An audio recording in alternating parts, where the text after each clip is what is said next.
ஒரு நாள் நான் பேக்கரிக்கு போயிருந்தேன் ஸ்நாக்ஸ் வாங்குறதுக்கு. பேக்கரி ஒரே க்ரௌடு. ஸோ நான் என்னோடய டேர்ன் வரதுக்காக வெயிட் பண்ணிகிட்டு இருந்தேன். எனக்கு முன்னாடி ஒரு சின்ன பையன் நின்றுட்டு இருந்தான், கையில் கொஞ்சம் சில்லறையோட.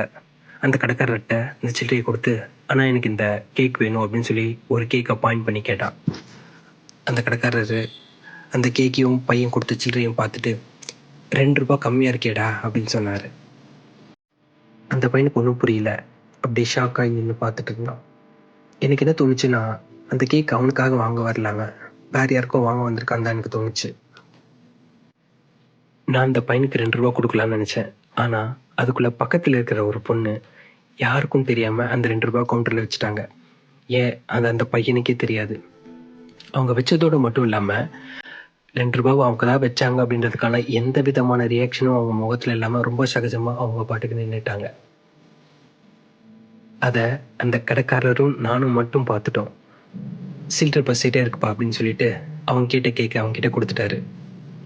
அவனும் அந்த கேக்கை பத்திரமா பாக்கெட்டில் வச்சுக்கிட்டு ஒரு சின்ன சிரிப்போட சந்தோஷமாக ஓடிட்டான். இதை பார்த்துக்கிட்டு இருந்த எனக்கு என்ன தோணுச்சுன்னா, அந்த பையனோட அந்த சின்ன சிரிப்பு தான் அந்த பொண்ணுக்கு இவன் சொல்கிற தேங்க்ஸ்.